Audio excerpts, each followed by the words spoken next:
All right, everyone, we should be live. Let's make sure that's actually the case over on Rumble. Of course, it's time to get your daily clank and your daily news. Of course, we've got some humdingers today, a couple involving Joe Biden, a couple involving Ron DeSantis. He has stepped in it yet again, of course. We'll be talking first about Biden's recent false claim. By the way, is he going to get banned from YouTube for like medical misinformation? Like the official Biden channel, I guess, on YouTube should go down because of this. He's claiming that he cured cancer. So I'm not shitting you about this. It's something that a lot of people are talking about. And poor DeSantis is having a rough time. First, getting ratioed by someone who the average person wouldn't get ratioed by because they don't have particularly high amounts of engagement usually themselves. And also his polling numbers, they're getting worse. And this was foreseeable. We'll be talking about the bravado of the DeSantis fans after the Iowa event, of course, with Tucker Carlson. And my correct prediction, Ramaswamy supplanting Mike Pence for third place now. Officially in the polling aggregate, Trump is still at plus 34 overall. So the writing is basically on the wall. And also, of course, the Glenn Youngkin pipe dreams that the unipartyists are having. I don't know that Glenn Youngkin is willing to play along with the uniparty, though. Self-serving as though he is, he does seem to straddle the line more like a Ted Cruz than anything else. So we'll see what happens with that. We are live on Rumble, by the way. I see that chat is working. Ren Optic, welcome home. Just got the coffee made. Justellus, we love the Hexenhammers in Lincolnton, North Carolina. Claudius, 1964. Second. Well, actually, technically, you were third. And Mr. Gary Baxter, clank, y'all. Lots and lots of stuff going on today. Oh, boy. It's going to be a humdinger. Anyway, just a second here. Make sure all the tabs are working so that I can refer to them and give you your daily news. We already got some news lined up for tomorrow, too. Talk about Biden's dogs today as well. It's not just Major that has a nip them on the hand problem, it seems. One person got sent to the hospital. Can you imagine if Donald Trump, by the way, had a White House pet, like a dog or something like that, and it attacked 10 people? Can you imagine the national scandal that he would be embroiled in? Donald Trump doesn't train his animals right. Donald Trump is clearly abusing his pooch, et cetera, et cetera. Of course, who was it that put their dog on the roof of a car for like a 6-hour drive at one point? Wasn't that Romney? I can't remember exactly who that was. So, yeah. We're live on multiple platforms. To the people watching on Twitter, all 10 of you probably, Twitter's not necessarily a live streaming juggernaut. I thank you for tuning in as well. Although I can't see what you're saying, actually, because I can't have three different things open at a time. I do need to get a second screen. I need a more sophisticated setup, but again, I'm going to have to wait until we're in a place that's bigger, so I have my own home office. It'll have soundproofing. It'll have all the amenities, upgraded audio equipment as well. I think I'm going to invest in, and probably a better camera. I'm looking into how to set that up and make it work. I would like to be in 2K. I'd like to be at 120 FPS. We'll see what we can do. Yeah, it was Romney, I think, that put his dog on the roof of the car. Yes, Mackenzie Craig, Joe Biden is making a claim, and we'll get right into it. Biden falsely claims he cured cancer. We ended cancer as we know it. If I were to make a video like that on YouTube, I would probably get the video removed. So, hey, Joe, waiting for your strike, your warning, your first-time warning. I don't think that'll happen. But given the engagement actually on the Biden-era White House channel is so low, nobody really cares. If he's spreading disinformation, nobody hears it. Most people are just there for the ratio, assuming that they've got the add-on that allows you to see the YouTube dislikes again. I happen to have that. President Joe Biden delivered a bizarre and confusing speech from the White House today. The speech was supposed to ironically center around access to mental health resources. You can't make this up.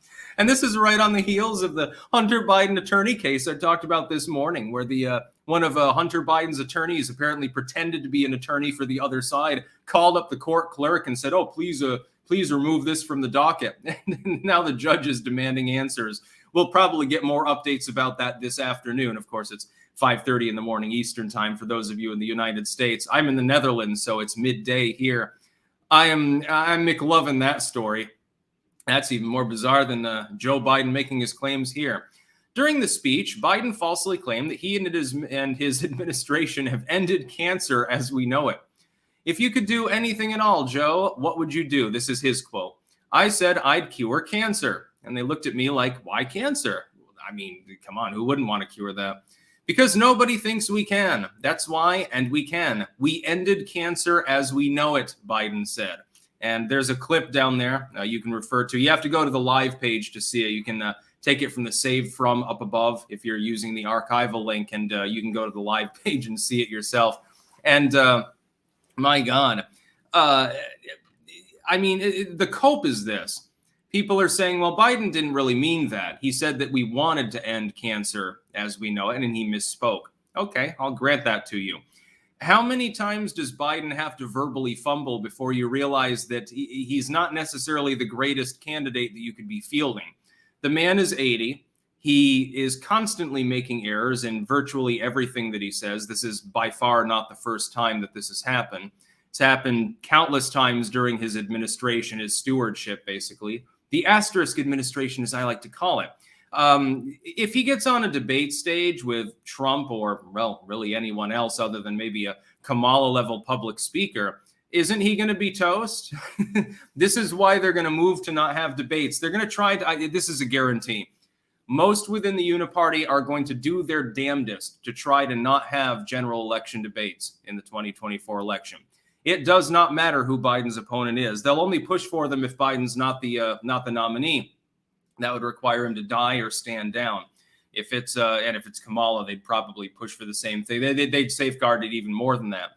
If it's Newsom or Whitmer or somebody who's at least coherent, if not intelligent, that's perfectly fine. They will move to try to suspend the debates. Probably what they'll do if Trump doesn't want to debate the other Republicans because he's like, well, I'm almost 40 points ahead, I don't need to. They'll say, well, we're taking a leaf out of Trump's book, and he'd be a hypocrite if he presses the issue. Why should we bother having a debate with someone who doesn't want to debate? They'll do something like that. If he does debate his fellow Republicans, they'll use some other excuse. There's a health emergency. Biden's just not feeling it tonight. You know, he's the president, damn it. He's got work to do, unlike evil Donald Trump over there, the lazy bones. They're going to do that. I can feel it I can feel it deep in my soul. I know that that's what they're going to at least attempt. Whether they're successful at passing that off on the public or not is a different story. But Biden is claiming that he cured cancer, and they've ended cancer as we know it. That's wonderful. That means that I can go and smoke a pack of Marlboros, I guess. My lungs, they don't have to worry anymore because cancer is curable. The reality is, of course, it's not. You can go into remission from cancer with chemo or with radiation therapy or surgical procedures. It depends on the kind of cancer and how advanced it is. But it's not technically a cure at all. You're going into remission. You might live 30, 40, 50 more years. That's wonderful. Congratulations to people who beat cancer. And it would be lovely if there were a pill that you could take that would just immediately get rid of cancer. That'd be the greatest thing ever. It would also be suppressed by the pharma companies because it would unfortunately be unprofitable for them. Or they would mark it up to 50 grand per pill or something like that. And I don't care, though, that what Biden meant was we want to end cancer as we know it. Again, that's the cope that we're getting. That just shows a befuddled man. If he's being serious, it means that he's in such a haze that he thinks that he was actually successful at that venture, even though he's done literally nothing to accomplish it.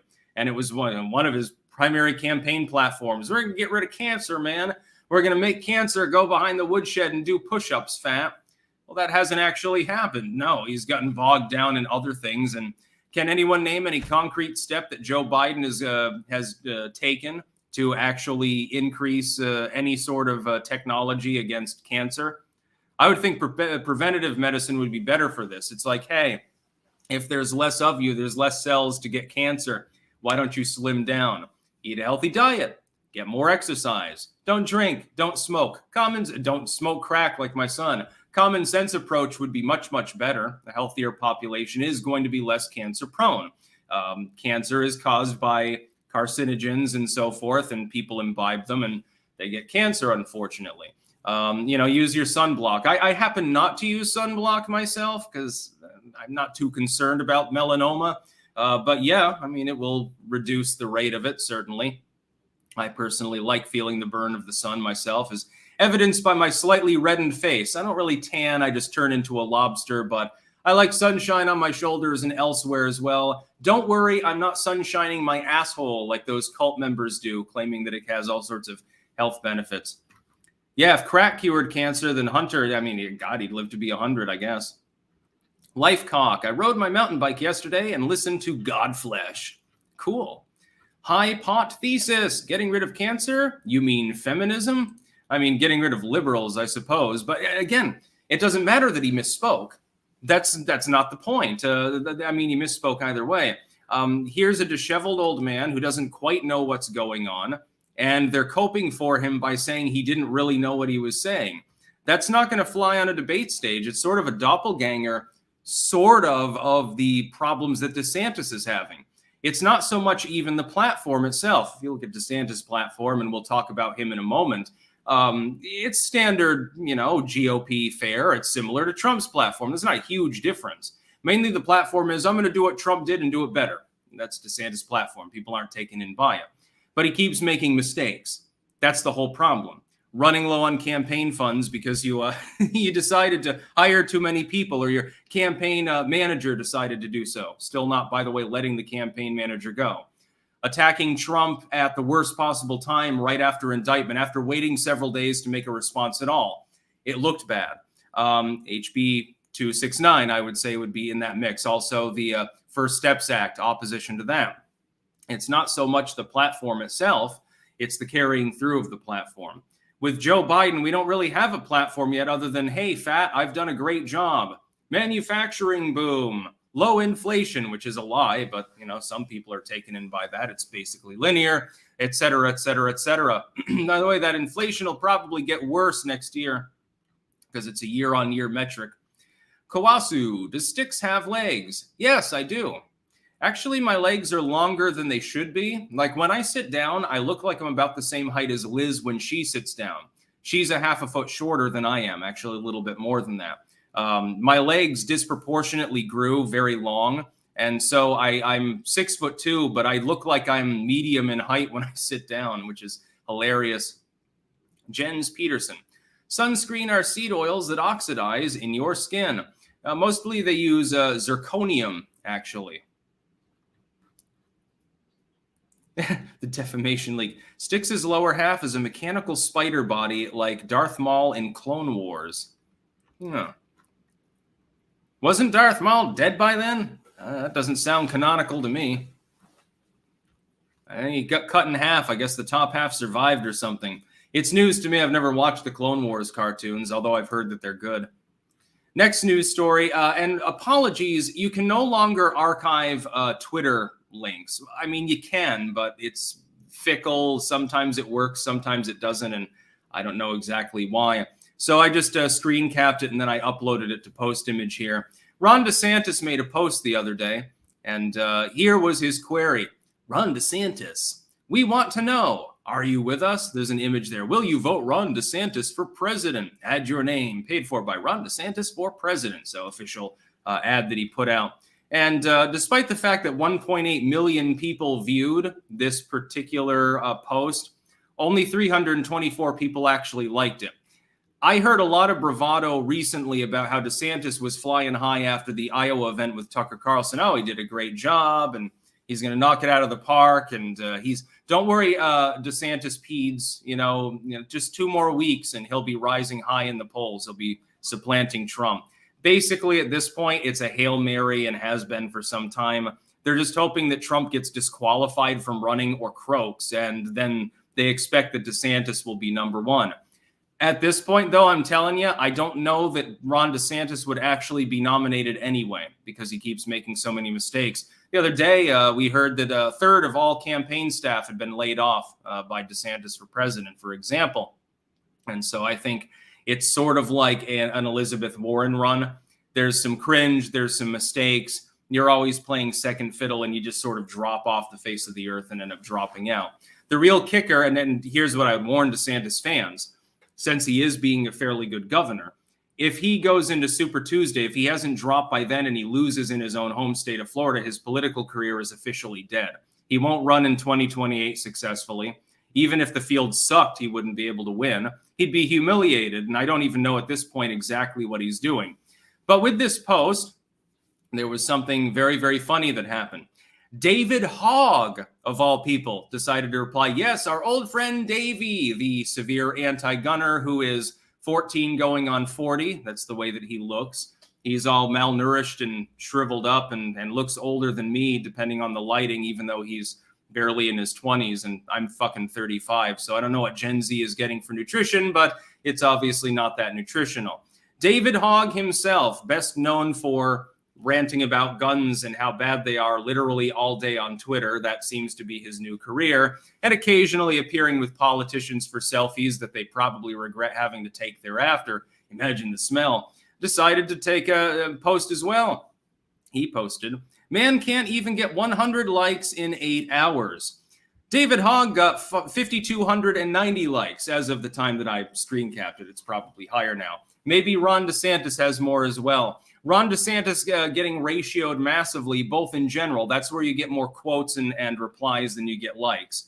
That ship sailed fairly early in the post. And then getting ratioed by fucking David Hogg and several other people, by the way, in the replies. The post, of course, is available live on Twitter. I decided that since I couldn't archive it, I'd do the next best thing. So vouch for it. Go see it live to make sure that I'm not lying about this actually being a thing, because archives are forever. Screen caps can be fucked with. But Jesus Christ. I found this so funny. Poor Ron. You can't even beat David Hogg in a debate. I've challenged David Hogg to a debate. So far, no taking, unfortunately. I think that one would be definitely a fan pleaser. By the way, a lot less people are tuning in today so far than usual. I have a feeling, I mean, I know that I'm going a little bit early. I know YouTube screws me with the algorithm all the time, but we'll see what happens. But then we've got to go to the polling, actually, with regards to our friend Ron DeSantis, because we've got new polls in. And one thing that I predicted has now officially come true. Vivek Ramaswamy is now in third place. Another thing is coming true. Ron DeSantis got no bump from the Tucker Carlson Iowa event. If we look, for example, you can follow along, link in the description if you want to. At DeSantis' finest hour, he was at about 30 points. That was his peak, 30, 31, thereabouts. There's a little bit of statistical noise, 31.3, but then it's like 30. We'll just say 31, roughly. At that time, Trump had hemorrhaged some support. He was riding in the mid-40s. That was his finest hour, and that was many, many moons ago. That was back at the beginning of the year, right fresh off of the loss of the GOP in the 2022 midterms. A lot of Republicans wrongly blamed Donald Trump for their loss. And then they indicted him, and Trump shot up like a rocket, and Ron DeSantis went down. But it was to his old holding pattern. He is now at 18.4% in the aggregate. This is the lowest he has polled at since he announced. In fact, it's as low as long before he announced, again, many, many moons ago. We're talking in the middle of 2022. So it's been a while. It was before the actual election. Ron DeSantis, in my opinion, is on a downward spiral and will not recover from it. He may retain some support, but the big selling point for Ron DeSantis is we want MAGA, but we want electable MAGA. Well, if you can't beat Trump and you're not doing anything that's particularly setting you apart from the rest of the crowd, and you've gone through several major campaign shakeups, and you've frittered away a bunch of money on unnecessary staffers, and you can't get a bump from public appearance because you're outshone by Vivek Ramaswamy, who doesn't even have any political experience, the electability thing, the aura of electability that DeSantis had, hey, I'm basically Trump but can beat the system, goes away. And that's what I think is happening here. As he goes down, the problem for DeSantis is that he goes into a death spiral because the electability issue becomes more and more weak for him as his polling goes down. This is why we see in recent polling, it seems like it's an accelerating thing. His drop is accelerating. I do not believe that Ron DeSantis, by the time of the primaries, will be in second place. I believe he'll be in third, perhaps fourth place. I mean, he doesn't have to worry about Pence. Pence knocked himself out. I think Ramaswamy is drawing about the same number of people from DeSantis on the electability, but like MAGA issue, and from Mike Pence on the, hey, we just want somebody other than Trump that's capable of beating him issue. Vivek Ramaswamy, in my opinion, will rise somewhat further. He will then recede as well. I think possibly Tim Scott or even Christie is the next one to rise up. And this is exactly the pattern we saw in 2016. Go back and look at the primary polling from 2016. What do you see? Donald Trump, initially, he's the underdog when he first gets in. He then stuns everyone. He decides, I'm officially running, number one. He beats a bunch of people up at the debates, number two. Jeb Bush falls by the wayside fairly quickly, and Trump rises to number one. Over and over again, you see this sort of undulating pattern where candidates rise up, they have a good debate performance, people latch onto them as the never Trump alternative, and then they fall back down when that doesn't pan out. It happened with Cruz, it happened with Rubio. Technically, early on, it happened with Rand Paul. Originally, that was predicated on being the anti-Jeb candidate. Then Trump stole his thunder. Rand would have been a good candidate too, and I definitely would have voted for him, but he got pushed back down, dropped, and it was actually the first major endorser of Donald Trump, which sealed the deal for me. When Rand says it's okay, yeah, I trust his judgment, generally speaking. You had it technically with Kasich, although it was a diminutive effect. Certainly with Rubio and Cruz, it was more. Over and over again. You also saw this with Democrats in 2020. You saw, the never Biden candidate sort of undulating as well. Well, they have a shot to beat the old man, and then it doesn't pan out, and they make bad decisions, and they don't have a shot. What we're seeing is a repeat of the 2016 election, in my opinion, for the GOP field. Donald Trump doesn't this time even have a Jeb Bush to surmount first. He doesn't need to go to the debates, although I hope that he does, because I would really, really like to respond to them, preferably live if I'm in the right time zone at the time. Donald Trump is in the front running status. He's ahead by 34 points. Ron DeSantis is now, he's quickly failing as a candidate, which was predictable. After the Tucker, Iowa event, I saw so much bravado from all the DeSantis fans talking about how great his performance was. Well, if this doesn't convince people, nothing will. Man, he really stuck it to Trump and the rest of the field. He was shining like a knight in shining armor. Well, did it work, DeSantis fans? Because that debate was a while ago, and he appears to have lost 3 or 4 points of aggregated support since then. I don't think that he won as big as your bravado and your shitposting and your astroturfing suggests. Instead, Vivek Ramaswamy, as I predicted and analyzed in my video at the time, is the real winner of that debate. He now has viability. He's above 5 points, and he shoved Pence's head underwater. Mike Pence has the kind of standard top-heavy neocon campaign that cannot survive being pushed into 4th place. DeSantis, having streamlined his, he can straggle on a little longer. Donald Trump has absolutely no competition at this point. Unless he does something stupid or gets disqualified, he will be the Republican nominee with a 100% guarantee. Again, he has to die or have a major health issue incapacitating him to the point of decrepitude, I suppose. That would count. Or he has to do something monumentally stupid, or he has to be disqualified. Disqualifying Trump would lead to political chaos, and Trump dying would probably lead to chaos too, as people suspect that he was assassinated. So not necessarily something that DeSantis fans should be hoping for. As far as DeSantis goes himself, and I can point back through videos that I made both before and after he announced, I defended him. I had no problem with him. I said that overall he was a good governor and that I would be comfortable if he won in a fair primary. At that time, I declared months ago, if he won in a fair primary against Trump, I would have no problem with backing him as a candidate. I would look into it more, but ultimately felt generally comfortable with him.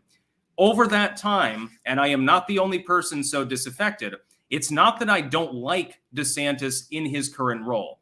It's not that I have huge disagreements with him on many of the policies that he has. In fact, I side with him over Trump on the Disney issue. But he's made too many mistakes. And he crossed my red line with HB 269, which is something that barely even got into the news cycle. In my opinion, Ron DeSantis is now done. I don't think, when you've sunk down in polling to the lowest point you've been at since you announced, after your brief ride upwards, which was partially before you announced, and you're behind by 34 points, and we've got new polling from Iowa and South Carolina. It roughly is the same. really, I don't know what Desantis is doing at this point. Cernovich, I think it was, made a good point earlier that what should be done, and I don't necessarily, I mean, I'm not going to pressure DeSantis to drop out. He's his own person. He can do what he wants. That a wise thing to do would be to drop and endorse in exchange for being promised an AG role. You could do worse. Ron DeSantis is a cutthroat when it comes to going after leftoids. I think that would actually unify the party. We'll see what happens. I'm not 100% sure that Donald Trump's ego will allow him to do so, but we'll see. 87 Sparker, would you debate Crucible when you get the time? Yeah, maybe. I don't know. I like to debate. It's just that when you're on a weird time zone compared to many of your viewers and people, content creators that you watch and would talk to, and when you have a child, it's very difficult to schedule debate time. I can't even really make appearances, debate or otherwise, and those are easier. Sigil Stone 17, morning Sticks. Yes, you have less viewers because it's not even 7 a.m. yet on the East Coast, and you should only debate Hogg if we all have group cigarette afterwards. It'll be that good. Yeah, I would debate David Hogg. I challenged him outright, even sent him a DM. I would think, given the amount of engagement that he could get, imagine how many minds he could change if he were to come on a stream. It wouldn't be my stream, maybe with Lev or go on the Kill stream, maybe. It'd be hilarious. It'd be meme-worthy and adorable, and people would love it. And he would be such a great debater, such a great debate opponent, I'm sure. Timothy Finch, did you see the Amazing Atheist had to delete his latest stream because he explicitly advocated for his viewers to kill Greg Abbott? Lol. Oh, maybe the FBI should look into that. They won't, but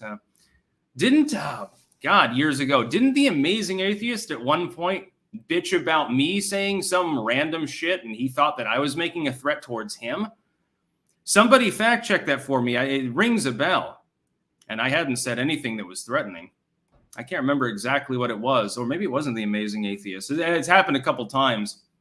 I know Baked Alaska jumped down my throat at one point because I was posting G.G. Allen lyrics in his chat. He sent me an email and I was like, look, it's music lyrics. I was tipsy at the time. I'm not threatening you. And he's like, okay, and that's fine. I think it was the Amazing Atheist, though. I think. Charmai Wu, Vegas is obscene. Yeah, I would never go to Las Vegas myself.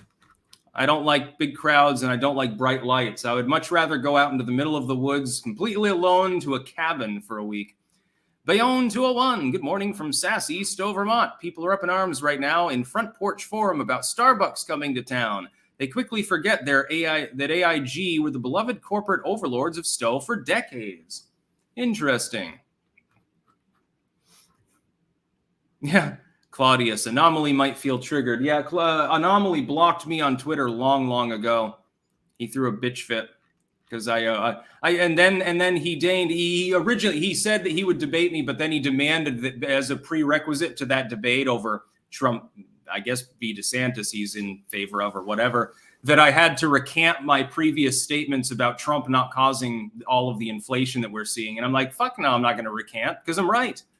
Yeah, he caused a section of the inflation. That bump happened when he was still in the presidency. It had nothing to do with the 9.0 inflation we saw mid last year that's still being compounded. It's like, who fucking died and made you king that you get to demand that I recant what I believe in order to debate you?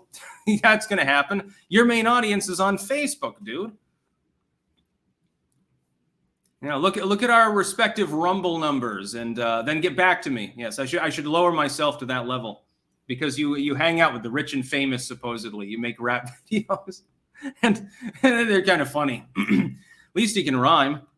Yeah, puts him in the top half of rappers. At least he's not a mumble rapper. So, yeah, everyone has a talent. Even people that I don't like, it doesn't mean that they're completely talentless. I just think that he's derpy and wrong. Next news story. Is the GOP signaling for Youngkin to warm up in the 2024 bullpen? Short answer, no. Glenn Youngkin had a chance to jump in by now. He could have jumped in a couple of months ago. He'd probably be ahead of Mike Pence. He'd probably be in third place right now if he had decided to run. I don't have a big problem with Youngkin. I would point one thing out, and I've pointed it out before, though, that people need to hear this. Glenn Youngkin managed to scrape by in his election bid. against the Democratic incumbent, mainly because of the incumbent's own fucking problems. Specifically, I think in his case, he was running against, I can't remember what's his name there in Virginia, who had insinuated that parents don't really have a role to play in public education, like they should butt out and let the government handle it. And that obviously rankled people. This was the peak ESG and CRT debate, the peak wokeness in schools debate that we were having at that time. And it sank his capability to be reelected. And so Youngkin was elected, not by an enormous margin, by the way. And yes, abortion was the other issue that was plaguing Virginian Democrats at the time. That was with Northam. Yes, McAuliffe, Jeff Chen, and McAuliffe was the opponent. McAuliffe insinuated that parents shouldn't play a role in education, and the Democrats were already taking a beating at the time because of abortion as an issue. Neither of those are true anymore on the national stage, at least completely. The Democrats are still working from behind when it comes to critical race theory and when it comes to education. On abortion, the Democrats have successfully conned the American people into thinking that every Republican wants to eliminate abortion. The squeaky wheel gets the oil. The Republicans have so far been incapable of reminding people, the voting public, that this all started effectively with the Democrats challenging the Republicans originally. It was the Democrats' idea to take it before SCOTUS, which was stupid, number one. And number two, with Ralph Northam in Virginia, of course. Terry McAuliffe is a decent candidate. He has some decent qualifications. He's both moderate and populistic. It's sort of a missing link candidacy that he would be running. He's reasonably well-spoken. The age fits him perfectly. The age range is right. He's from a competitive state. All of these are good things for a fucking Youngkin presidential run. I would be surprised if in 2028, by the way, he doesn't run. At this point, I think he might end up being the front runner because Desantis is probably going to get humiliated on Super Tuesday in his own home state. Whereas Glenn Youngkin can sit back, watch the other main contender likely to run in that election crash and burn and lose. And regardless of whether Trump is elected or not, Youngkin can sit back, say, it's all good. 2028 beckons. That's what I think he intends to do. I would be surprised if this late in the game, I know the primaries are still early and stuff. Okay, we've got a debate coming up not long from now, and Glenn Youngkin ain't there. If he was going to run, he would want to be part of that debate. There's something to be said for I would call it a conspiracy theory, the idea that he's just waiting. He's waiting for Trump to crush all the other viable opponents. And then at the last minute, he jumps in and says, look, I'm the never Trumper. Vote for me. And somehow magically, this is a winning situation for him. I don't think so. I think that Youngkin is doing what DeSantis should have done, but neglected to do, which is sit back, sit on your laurels. You gained the position. You do a good job governing, and then you run in 2028. Youngkin's patience would be contrasted with DeSantis' impatience. Youngkin in 2028, I think, would be a formidable candidate. He may or may not get the primary, but he would be formidable. I prefer Rand Paul. There are several others that I may prefer before him. Even Vivek Ramaswamy, if he ran again, would be reasonably viable, I think. Youngkin would be all right, but we need to understand that he won mostly because of the weakness of his opponent. He didn't win necessarily based on his own strengths. He was running just slightly behind, actually, McAuliffe at the time. And then McAuliffe self-imploded and all of a sudden lost, 7 points of support or something like that and fell sharply behind. That's why he won. The Democrats in Virginia were a mess at the time during that election. They really screwed themselves. It was theirs to lose. Virginia now is more of a true swing state. It was tilting slightly blue there for a couple of cycles, and now it's swung slightly backwards. Youngkin, he knows if he does a good job and then launches a presidential candidacy in 2028, he has an advantage in a major swing state that he's the former governor of and would be a popular governor, assuming he does a good job. That's a state in the bag that he doesn't have to campaign in as much, while casting himself off as basically, I'm a populist with a heart or something like that. I think he could become president. Absolutely. And you could do worse. I would have to look at the sort of proposals he makes and also the things that he does continuing to be governor at this time before I would consider voting for him. but you could do worse. In the rhetorical fashion, as far as the state incumbency, coming from a state that's 50-50 is very, very good for a candidate.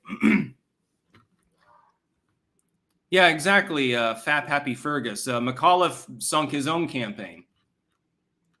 Exactly. Takar, Sticks, do you know how extensively of the library situation? I am not 100% sure what's happening with them at this point. Let's see. We got Claudius 1964. So what's to say about the war in Ukraine having something to do with the Burisma scandal? Are we in another pay-to-play war? Yeah, basically. That seems to be the case, unfortunately. So as far as Youngkin goes, he would be unwise to jump in. And I think Youngkin has more strategic patience than Desantis. I think it's unlikely that he gets into the race. If he were going to do so, he would want to do so early enough to get enough fundraising and support to get into the first debate. He has not done that, nor has he signaled any willingness to run. 2028, though, I think is Glenn Youngkin's to lose. Actually, Trump can't run. Don Jr. meme aside, I don't think any further Trumps get in, whether Trump wins or loses. I think they've had enough for a while. And DeSantis, probably again in Super Tuesday, he becomes defunct politically. He could even become defunct before that. He could salvage himself, but he doesn't seem to be angling to do so. So we're going to see what happens with that. Next news story is a concerning one because it concerns national security and many other things. White House and Secret Service respond to report of Biden's dog biting people. Of course, you'll remember that Commander, his current German Shepherd in the White House, was a replacement for Major, another German Shepherd who had bitten several people and so was sent to Rehoboth Beach and he stays there. And then they brought in a new pupper named Commander. There's only one problem. Commander has bitten 10 people since he's been in the White House. Much more than Major bit in order to get cast aside, by the way, and abandoned. Normally, when a dog is repeatedly biting people, you look at the owner and you say that the training is negligent. The dog's character has not been curbed. It's not trained properly enough to know, hey, you're not supposed to bite people. In one of these cases, the individual bitten was injured bad enough to have to be sent to the goddamn hospital. We currently have a situation where the president of the United States, at least in name, is in proximity, sometimes presumptively alone, with an animal who has bitten 10 people. We have a Secret Service that has to deal with the fact that there's an animal roaming around the White House that has attacked 10 separate individuals in 10 separate incidents. That's unacceptable.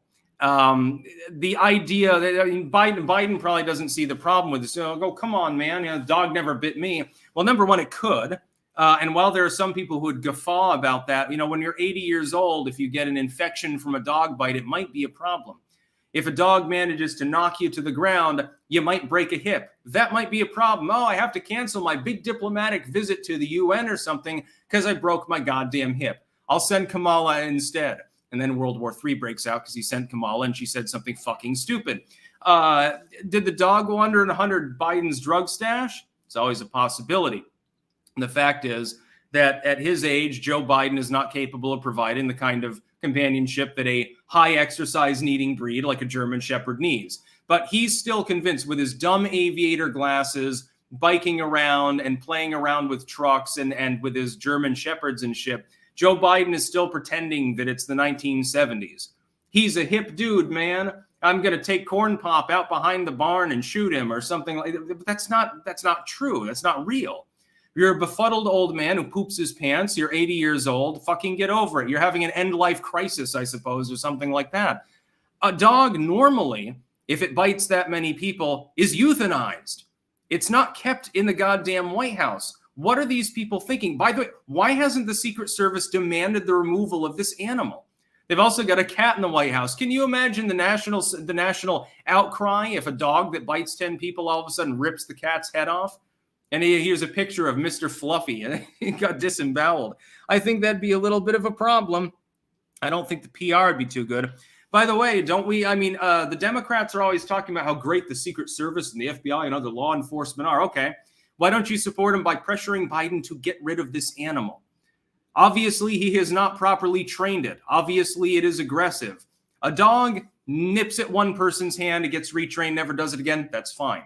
If a dog has attacked 10 people and sent one of them to the hospital, Secret Service agent, what kind of injuries do you think that they had to sustain in that particular attack in order to be sent to the hospital after already being treated by the White House on-site physician? How bad do you, basically, you need stitches. You got chewed up pretty bad. Oh, your wrist is a mess. Oh, it's gushing blood everywhere. Nobody tell Jill. She'll ramble about how the carpet's getting dirty right now or something like that. Usually you euthanize an animal when it attacks 10 people. If, in fact, it would be scandalous in the normal sense of things. Let's say that you've got a neighborhood somewhere. Someone has a German Shepherd, and it attacks 10 different people. The authorities, obviously, they look into it and stuff. They never do anything. And then after 10 people, once it gets out how dangerous the dog is, if that became a news report, the local police would get castigated. People would be like, what the hell are you doing? The animal's supposed to be euthanized by now, or at the very least, it should be in the goddamn pound. The owner should be responsible, by the way, for the bites under normal circumstances, I guess non-Secret Service circumstances. If your dog is poorly trained and bites someone, you're held legally liable for that. You are held civically culpable for that. It doesn't sound like this dog is routinely on a leash in the White House. And it happens to be in proximity to the president, to the Speaker of the House, when Kevin McCarthy's visiting, when Kamala's around. Who's to say that it doesn't bite Kamala in the leg and hit the femoral artery or something? You may not care particularly, but it would still be a major political incident. There's a menace wandering around the White House. Well, several of them, but one of them happens to be a canine. And the White House and the Secret Service didn't even respond to the report yet. Scarfy the Strange, even the dog is in on the Biden crime family. Yeah, serial assault. The Patriot Cairo, summer heat proves global warming. Of course, everything is based on computer models. We're supposed to believe them. No questions asked. Exactly. So Biden doesn't know how to train his hounds. This is the second dog that's had this problem. The first one was removed after the second bite. This one's up to number 10 and still hasn't been removed from the White House. If you want to, if you want to endanger your guests, at the very least, don't do it on tax-funded property. Brian Gibson, what's up with this dead body at the Obamas? It was in a pond adjacent to the Obamas' property. It's still a mysterious death, but there is an eyewitness who said basically he drowned. It should be looked into. I'm sure that there are cameras in that area that they can look into. Don't expect that you'll ever get the footage, though. Sigil Stone 17. Biden should get a pit bull. The headline of the Secret Service having to pump it full of lead after it latched onto an ambassador would be the funniest thing ever. That's the other thing. You get foreign dignitaries and shit at the White House on a regular basis. What happens diplomatically speaking if the premier of China decides to go and visit with Joe Biden and the dog comes up and bites him in the nads? I don't think that would go over very well for trade negotiations, but apparently they don't give a damn. Even the Secret Service is keeping largely mum about it. 10 of your agents have been injured. Fucking say something about it. You should, are you getting hazardous duty pay? Are you getting a bonus for just working in the White House at this point? Can you fucking imagine if Donald Trump had a dog in the White House and it came out in the media that it had bitten 10 people? Can you goddamn imagine the uproar? It'd be way bigger than the Stormy Daniels thing and the Yeti pube story. It'd be bigger than Pissgate. It'd be bigger than the fucking Mar-a-Lago documents scandal. They would drag the man. Hell, other than it being Joe Biden, if Obama had a pet that attacked 10 people, it would be big in the media. I see a couple of mentions of this goddamn story. That's it. The dog bites everyone that comes into contact with it. It's constantly attempting to kill people. No biggie. The Secret Service, they're big boys. They can handle themselves. Christ. Next news story. On a less morbid note, U.S. Supreme Court faces outright defiance from Alabama. You remember that court case that ordered a redrawing of Alabama's electoral map?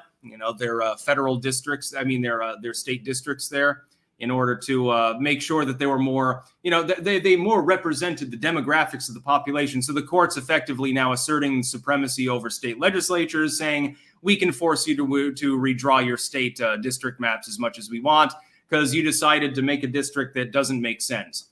Totally arbitrary. If you look at the state of Illinois, I don't see any cases pending there. And the gerrymandering in the Chicago area is a pretty nasty thing. The idea is that if you redraw districts in the right way based on voting demographics, which are often race linked, by the way, that's a strong indicator of how people vote, white versus black, male, female, etc. You can get different results. So in a state where with technically amicably drawn maps, you might have 1 Democrat and 4 Republicans. Instead, you end up with 3 Democrats and 2 Republicans. It's fuzzy math based on geography. Well, the state of Alabama was ordered to redraw its map. So they said, very well. They've submitted another map that effectively writes out, or very nearly so, an existing Democratic member of the House, and now they're shoving it in the Supreme Court's face. Well, you said we had to redraw the map. Well, we redrew it, so here it is. They can now do this. The problem for the courts is now they can technically be ordered over and over and over again to redraw the maps, but simply keep redrawing them very slight change-wise and keep resubmitting them. And by election day, it doesn't really matter. You're going to have an election. They've drawn the map. Whatever last map they happen to have drawn that can no longer be challenged is the one that ends up used. And so there's really nothing the courts can do to actually enforce their own mandate here. Alabama has gamed the system. You can see the old map there. In the map used in the 2022 election, Alabama's 7th congressional district was only majority black district, although black people make up 27% of the state's population. The U.S. Supreme Court voted on June 8th to uphold a lower court ruling to create a second majority black district. They chose to do this by knocking off one of the existing Democratic representatives in the process. So that person, you can thank the Supreme Court for effectively firing you in the state of Alabama. Hopium Gardner. A vicious dog a lot of the time means it's generally being mistreated. I think that Biden probably fingers its asshole. I have no doubt in my mind there's shenanigans going on in that regards. Yeah, or it's just very poorly trained and neglected. Dog wanders around, Biden's got other shit to do, and so it never even sees its owner. Very angry citizen. The Obama chef walked in on Big Mike getting changed. He clapped eyes on the sausage. He saw too much. Dan Malone, 53. Thanks for the political education. Yeah, stay tuned. My hope is tomorrow to go live at a better time so as not to undercut myself with my own audience.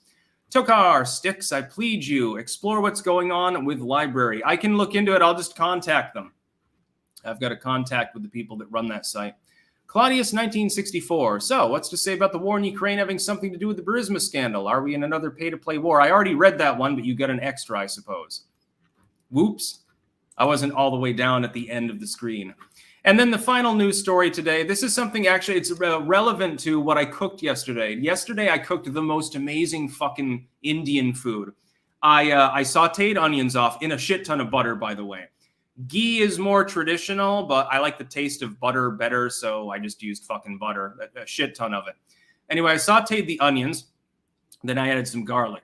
And, once you work that through and the onions are becoming translucent, you add your herbs. So I added a huge amount of curry, extra spicy that Liz got me, garam masala, of course, which has a blend of different herbs in it. It's traditional within most Indian cooking. Some extra paprika, salt and pepper and stuff. And then also a lot of fenugreek and tarragon. And cook it down. I added tomato puree, concentrated, and cooked that down. Then you add your broth and a little bit of extra water because I wanted to cook it longer. And what I did was I added a bunch of chopped up celery. You cook that longer, and then you add the peas, which I added. Originally, it was going to be lentils. I realized I didn't have enough lentils for the amount of material that I'd already prepared unless I wanted to sit for an extra hour and let it reduce. So I added peas instead because I had a bigger container. And then I added a shit ton of chopped coriander. And I let that slow brew for a while. And then I made drop dumplings on the top. No seasoning because, of course, the sauce is massively seasoned already. It was perfection.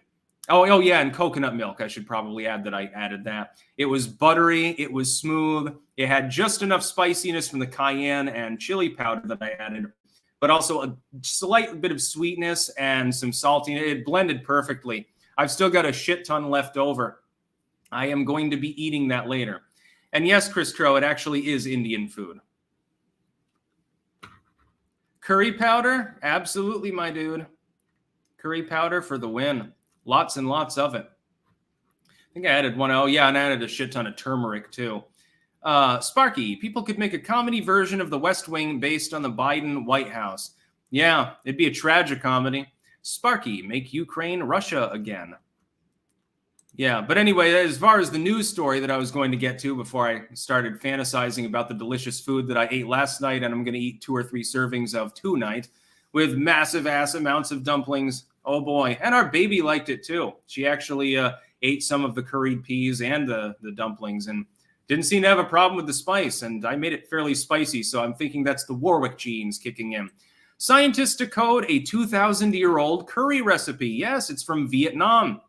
They found a cutting board or a grinding board rather, and in an archaeological site, they managed to extract just enough material from the surface of it that they're now going to attempt to replicate a 2,000-year-old curry recipe. Now, they're saying that the curry is not terribly different from the curry that's used today in the same area. And if you look at Thai or Vietnamese green curry, it's a different blend from the kind that you get from India. It's a different blend from the kind you get in parts of the Middle East. I have all of these different blends, curry madras, Thai green curry. I have, I think, 4 actually different variations of curry. I've got a very cosmopolitan herb drawer, and I wish I had an herb rack because it's hard to find things when they're all hodgepodge in a drawer. And I really do like cooking. I've caught the cooking bug from my dad, most definitely. And actually make dumplings as good as my mom, I'm proud to say. She makes good dumplings. You put them in a beef stew. But as soon as they come out with this, I'm actually going to be monitoring this story for updates. I want that curry recipe because any minute changes will, of course, potentially have a major impact on the actual flavor of the outcoming curry. And I love curry. Liz hates it. She won't eat it. The couple times I've made Indian food and she's eaten it at all, she'll eat it. She'll do it to please me. Just, with a grin, she'll eat a few bites and then the rest goes in the trash. And I do know this. She's not a big fan of that kind of food. She prefers more European style foods, although she does like Asian, like stir fry and stuff. I love Indian food and Middle Eastern food and North African food. I made a Moroccan bean soup once. Fucking great. I love all this shit. Anyway, when I get back to the United States, when I'm in New England, it's a food desert as far as the cosmopolitan side of herbs and spices go. I'm going to have to order a shit ton of stuff on the internet and have it shipped in order to make the kind of foods that I typically make. I know that my father would really like the curry that I made last night.